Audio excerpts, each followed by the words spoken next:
Қараңғы бөлменің бір бұрышында бүрісіп жылап отырған Бануды ешкім басынан сипап, жылы сөздер айтып, жұбатпады.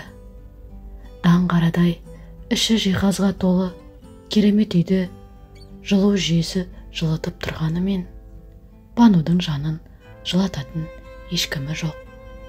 Кезінде шат күлкі кетпеген бұл бөлмелер үнсіздікке толы. Осыдан 2 ай бұрын Банудың әке-шешесі көрші ауылдағы ағайынның тойына барған еді. Жолда көлік апатына ұшырап, екеуі бірдей көз жұмды. Бану бұл отбасының жалғыз қызы еді. Енді отбасының жалғыз мүшесі болды. Қайғылы қазадан кейін 2 ай өтсе де, Банудың көзі құрғамады. Тым болмаса, жақын тартып араласатын туыстары да жоқ. Бану 11 сыныпты биыл бітіреді. Өзі ай десе аузы, күн десе көзі, тал шыбықтай қас көзі қиылған қазақтың қара домалақ сұлу қызы. Мектепте жігіттер қызыға, қыздар қызғана қарайды. Қолынан өнер тамған, киім пішу, тоқыма тоқуды анасынан меңгерген. Анасы екеуі тіккен киімдерін тіпті таласып сатып алатын еді ауылдастары. Өлінің артынан өлмек жоқ емес пе?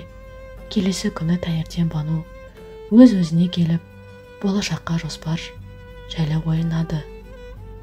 Көрші ауылда ағайын туыстары қызды жалғыз қалдырмай, өз үйіне тұруға шақырды. Бану келісе кетті. Үйін құлыптап, сатылады деген тақтайша ілді. Керек жарағын алған сол, бірден автобусқа қарай тартты. Әкесінің ағайынды інісі Мұрат аға өте ақ көңіл кісі екен. Банудың қауын сұрап жұбатып, жақын тартып жатыр. Ал жеңгесі Сая, іші тар, қызғаншақ адам екені бірден көрініп тұр. Банудың сәлемін алмастан ала көзбен бір атып, жақтырмаған дауыспен шайға шақырды. Мұрат пен Саяның 2 баласы бар. Үлкені 5 сыныпта, кішісі 2 сыныпта оқиды. Бану жеңгесінің мінезінен сескеніп, өзі қысылып сасып қалды. Бірақ Мұрат ағаның жылы шырайын көріп, жаны қайта жай тапқандай болды. Осылай күндер өтіп жатты. Жаңа мектепке орнығып, достарына қарай үйренісе бастаған Бану кішкене болса да қайғы мұңнан ажырағандай болды. Күнделікті үйдің жұмысын Сая Банудың мойнына артып қойды. Сабақтан келе сала, Бану осы үйдің отымен кіріп, күлімен шығатын болды. Саяның балаларын кірін жуып, сабақтарына көмектесті. Осының кесірінен сабақ үлгерімі де нашарлап кеткен. Кешке дейін жұмыстан қолы босамайды. Кешкісін шам жақса, ақша кетеді деп Сая айғай салады. Бір үйдің еркесі Банудың жеңгесінің мұндай қылықтары қатты қиналдырды. Бірақ Мұраттың көңілін түсірмеуге тырысқан Бану бәріне көнді. Құдай оңдап, үйі де жақсы бағаға сатылды. Осы ақшамен оқу орнына түсем деген үміт Бануды жетелеп жүрді. Банудың санасында болашаққа деген үміт оты жанды. Үйдің ақшасының біраз Мұрат ағаның балаларына киім-кешек, онша қалық беріп қалғанын чемоданына салып тығып қойды. Түн жарымда Саяның айқайы естілді. Ұры түсті ұстандар деген дауысты естіген Бану жүгіріп шықты. Сая жерде Банудың чемоданын ұстап отыр екен. Банудың бар арманын үміті соңғы жібі үзілгендей болып жерге отыра кетті. Көзінен tomған жастар бірінен соң бірі үзіліп жатты. Ешқандай ұры келмегені айдан анық еді. Саяның қулығы тағы да жүзеге асып кетті. Әттен қолмен ұстамаған соң оны айыптауға ешқандай дәлелі жоқтығын, ешқандай дәрмені жоқтығын сезінді. Сиырының ақшасы, үйінің ақшасы, арманы, үміті, сенімі бәрі көкке ұшты. Тек бір апта өтпей жатып, Саяның кредитке тағы алған қымбат жиһаздары, кредитке деп алған қымбат тон, қымбат етігі соның дәлелі еді. Мектеп біткен соң Бану ойланбастан қалаға Сара деген бұрын бірге оқыған құрбысынан қоңырау шалды. Қалаға жақын күндері баратын ескертті. Сара да құрбысының келуін күтіп жүрген еді. Қуана қарсы алатынын айтты. Қала, зуылдап жатқан бітпейтін, таусылмайтын көлік.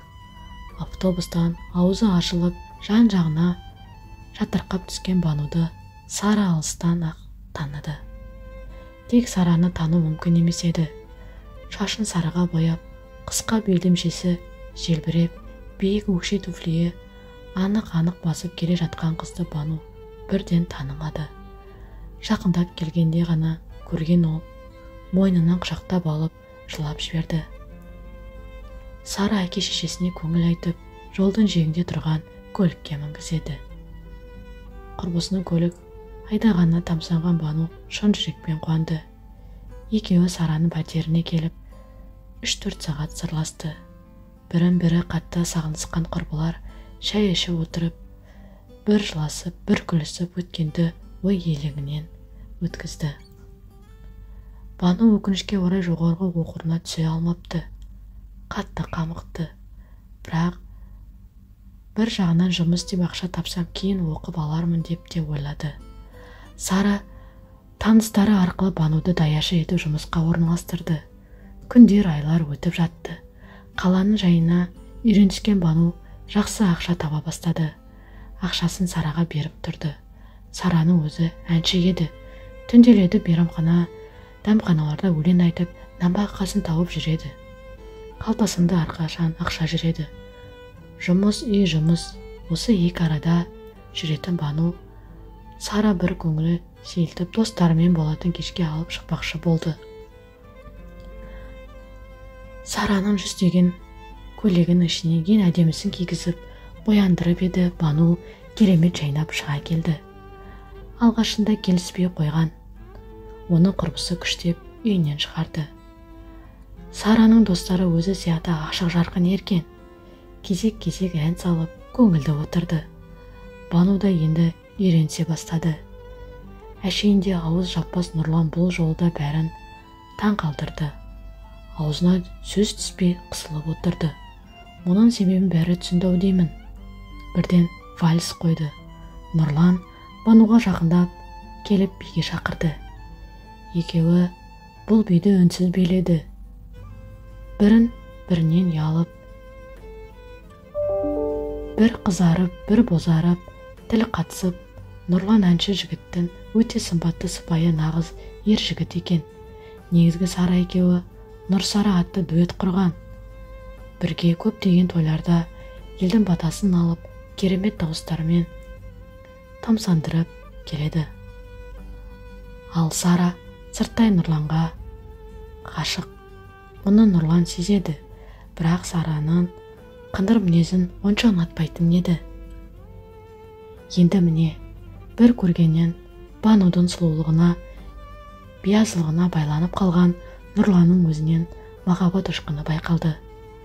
Сара да мұны байқап, қызғанып, іші оттай күйіп жүр.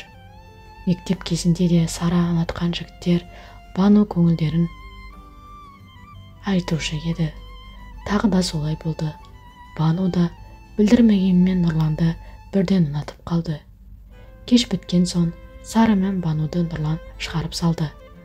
Сараның Бануға деген көңілі суып кетті. Бұрынғы қайырымды Сара енді жоқ. Киімін қызғанып, болмаша нәрсеге сөйлеп, қабақ шытатынды шығарды. Бірақ махаббаттың торына іліккен Бану оған мән де бермеді. Арман мен қиялда ұшып жүрді. Бану мен Нұрланның арасында махаббат өрбіді. Күнделікті кездесіп, айлы түндерде қала көшелерін кезетін болды.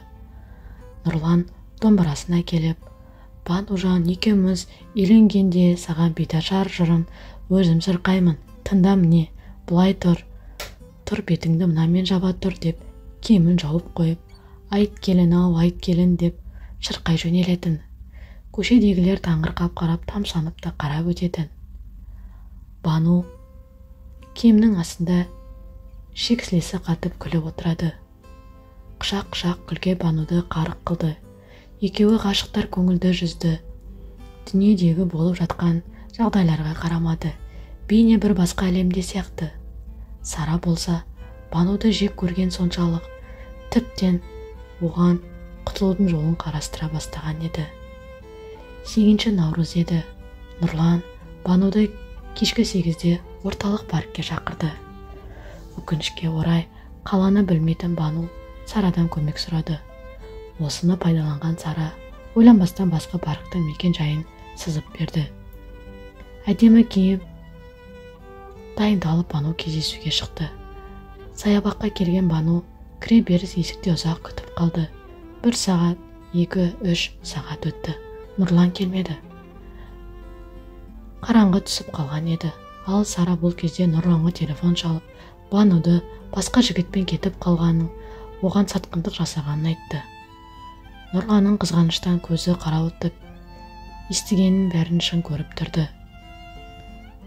Бану қатты тонып көзінен жасы тамшылап подъезге жақындап келе жатты. Нұрланға ашуланып бір жағынан бір нәрсеге ұшырап қалды ма екен деген оймен көңілінен кетпеді.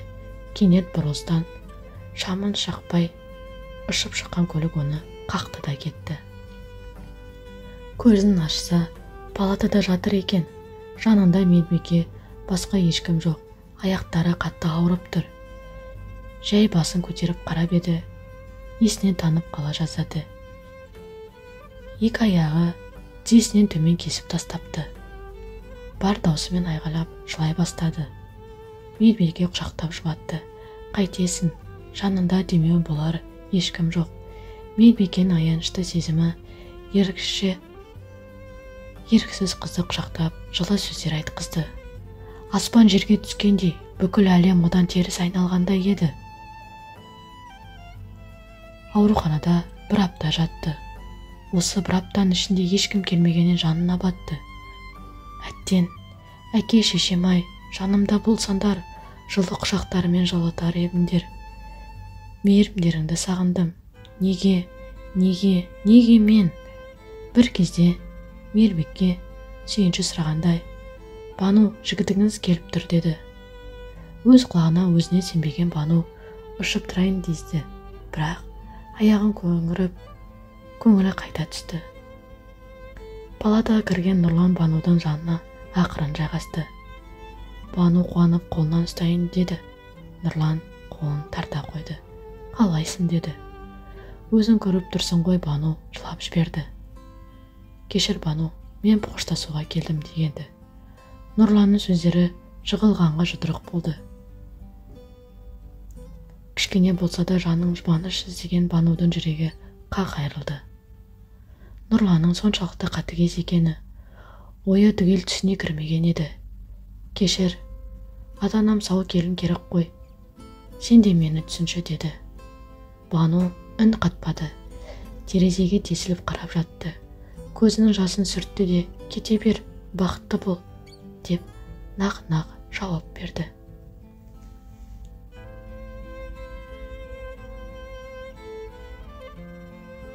Осы нүктеден Нұрлан тұрды да шығып кетті. Бану да соңынан жыламады. Қайта бұндай сатқындықтан дер кезінде құтылғана тәубе деп. 2 аптадан соң дәрігерлер қыздың жағдайын біліп, мүгедектер арбасына тауып беріп, ауруханадан арбамен шыққан қыз бірден Сараның үйіне тартты. Сара есігін ашты да, ренжіме Бану, мынау киімдерін, менімен бірге тұра алмайсың. Саған бір адам қарау керек қой деп кемістіп, Бану Сарадан осыны күтпеген еді. Себебі оны Сараның көлігі қаққанын сезген.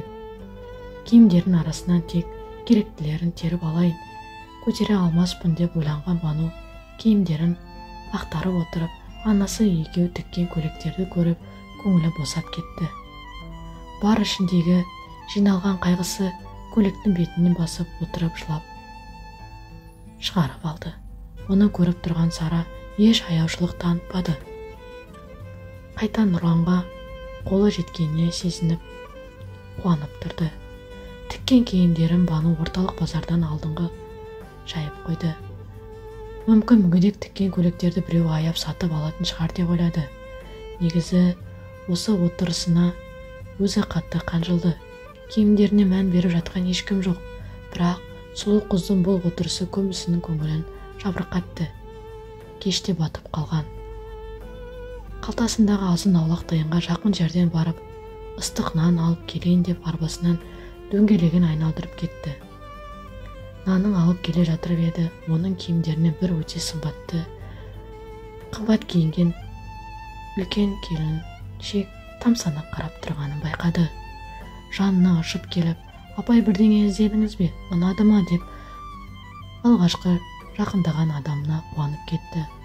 Бұл нелерді кім тікті, кім тоқыды деді. Наны мамам, наны мен деп мақтаныш сезімін көрсетіп жатыр еді. Майра сүйсініп, менің салоныма жұмыс істейсің бе деді. Алланың өзі жіберген бір мүмкіндік екен түсінген Бану қуанып кетті. Салон керемет екен, іші үлкен.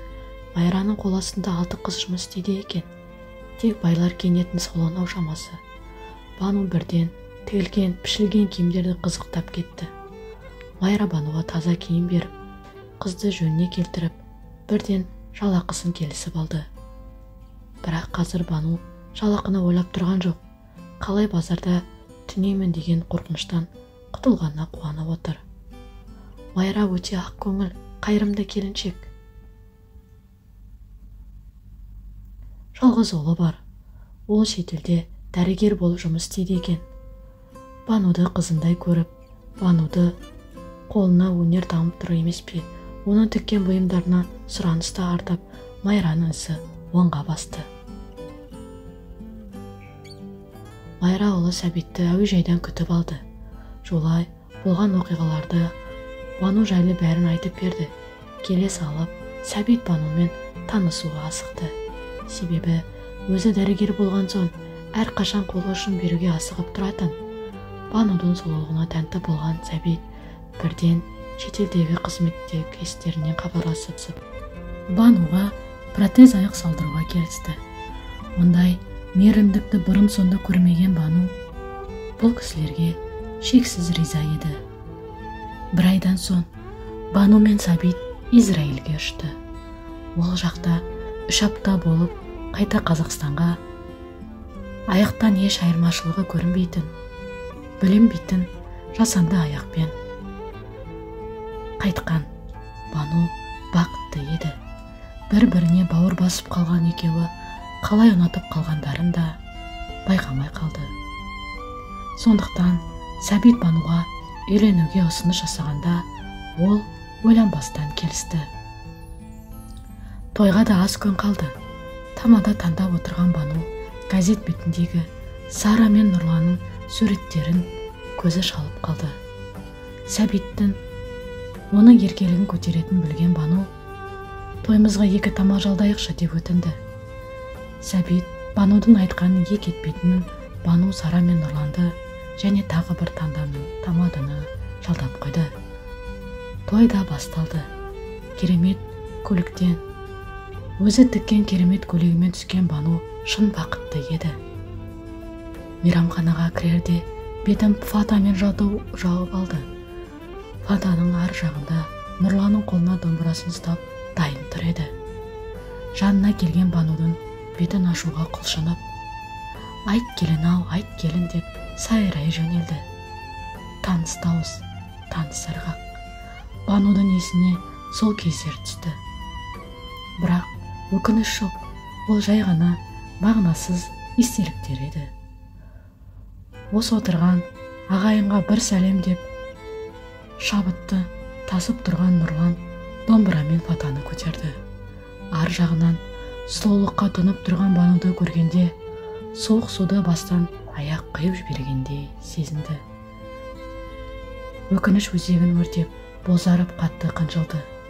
Сара да құрбысының қандай дәрежеге жеткенін байқап, аузы ашылып тұрып қалды. Оның қолынан жұлқып ұстаған Нұрлан киініп сыртқа шығып кетті. Сол кезде Сәбит пен Бану бақыт вальсында айналып жатқан еді. Дүние кезек, бәрі өткінші, тек үмітіңді үзбесең болғаны.